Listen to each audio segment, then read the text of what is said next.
Salam dalam kasih Kristus untuk seluruh jemaat dan simpatisan GKI Kediri dimanapun Bapak Ibu Saudara berada. Senang kembali ketemu dengan Bapak Ibu melalui sarapan sapaan pengharapan, dan kita akan memulai aktivitas pagi ini. Dan sebelumnya kita akan merenungkan firman Tuhan yang menjadi penuntun langkah hidup kita. Kita berdoa untuk memohon pimpinan Roh Kudus. Tuhan, pagi ini kami bersyukur karena diberikan kesempatan untuk kembali merenungkan firman-Mu. Maka berkatilah ya Tuhan ketika kami akan membaca, mendengar dan merenungkan firman-Mu, sehingga kami pun dapat melakukan firman-Mu dalam hidup kami sehari-hari. Terpujilah nama-Mu, demi Kristus kami berdoa dan memohon. Amin. Sarapan pagi ini kita akan merenungkan tema kebangunan rohani, diambil dari 1 Petrus pasal yang kedua ayat 1 sampai yang ketiga. Karena itu buanglah segala kejahatan, segala tipu muslihat dan segala macam kemunafikan, kedengkian dan fitnah, dan jadilah sama seperti bayi yang baru lahir, yang selalu ingin akan air susu yang murni dan yang rohani, supaya olehnya kamu bertumbuh dan beroleh keselamatan, jika kamu benar-benar telah mengecap kebaikan Tuhan. Terpujilah nama Tuhan. Bapak, Ibu dan Saudara, pada masanya kebaktian kebangunan rohani atau KKR begitu diminati oleh banyak orang Kristen. Bahkan mungkin sampai hari ini orang akan datang berbondong-bondong dengan berbagai maksud dan tujuan, berkumpul di sebuah tempat dengan jumlah yang sangat besar, begitu antusias mengikuti KKR, apalagi jika KKR-nya itu dipimpin pendeta besar, lalu di dalamnya ada musisat penyembuhan, doa pelepasan, atau bahkan kesaksian perjalanan surga dan neraka. Dijamin pasti banyak orang tergerak untuk datang.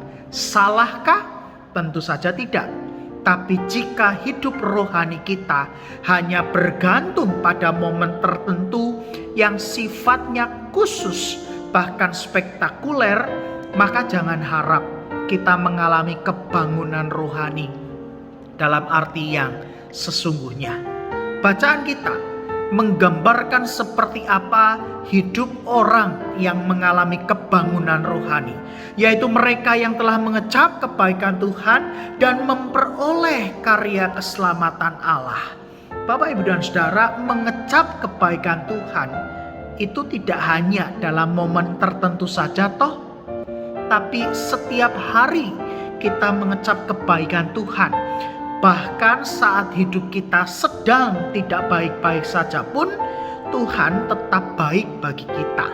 Maka kita perlu memahami bahwa orang yang mengalami kebangunan rohani digambarkan layaknya bayi baru lahir yang selalu ingin minum air susu yang murni. Sehingga orang yang mengalami kebangunan rohani pasti selalu memiliki kerinduan dan kesungguhan untuk bertumbuh rohaninya melalui pengenalan akan Kristus Yesus.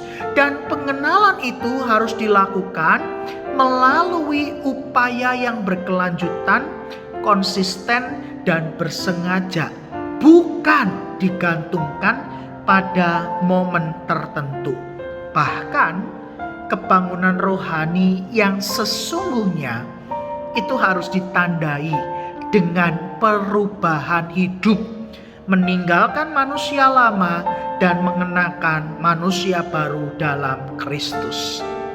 Dengan kata lain, kebangunan rohani itu harus terjadi setiap hari dalam hidup kita. Ketika bangun pagi hari, kita memiliki kerinduan membaca, mendengar, dan merenungkan firman Tuhan. Itu adalah bukti kebangunan rohani sedang terjadi. Saat kita jatuh dalam dosa, kita berkomitmen hidup dalam pertobatan dan sungguh-sungguh meninggalkan dosa kita. Itu pun bukti kebangunan rohani sedang terjadi.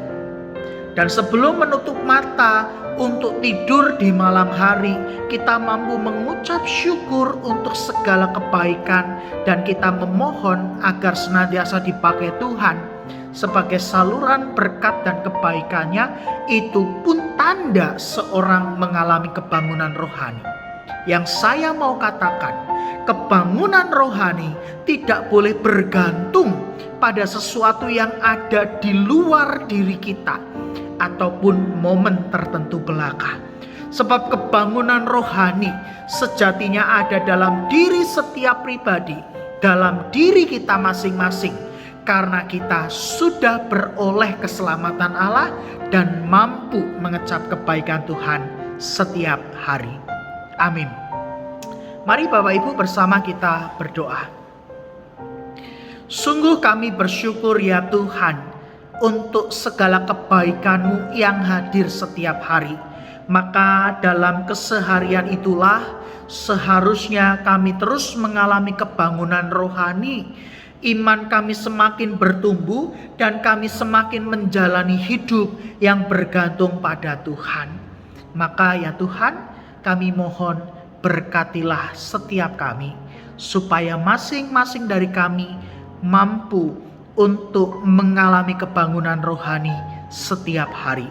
Saat ini dalam doa kami pun kami hendak memohon dan mengingat untuk saudara-saudara kami atau anggota keluarga kami yang harus bekerja merantau di luar kota, di luar pulau, bahkan di luar negeri. Tuhan, jagai mereka, lindungi mereka, jauhkan dari segala yang jahat, yang buruk, dari segala macam mara bahaya. Dan kami meyakini bahwa keberadaan saudara-saudara kami ini maupun setiap anggota keluarga kami yang sedang merantau, mereka hidup dalam pemeliharaan kasih Tuhan. Dan pagi ini kami pun siap untuk memulai aktivitas hari ini. Tuhan, berkatilah sepanjang hari, bahkan sepekan yang akan kami lalui, supaya segala sesuatunya ada dalam tuntunan hikmat Tuhan. Terpujilah nama-Mu ya Tuhan, demi Kristus Yesus kami berdoa dan memohon. Amin. Bapak Ibu, selamat melanjutkan kehidupan, tetap semangat, tetap sukacita, dan tetap membawa berkat Tuhan dimanapun Bapak Ibu Saudara berada. Tuhan memberkati.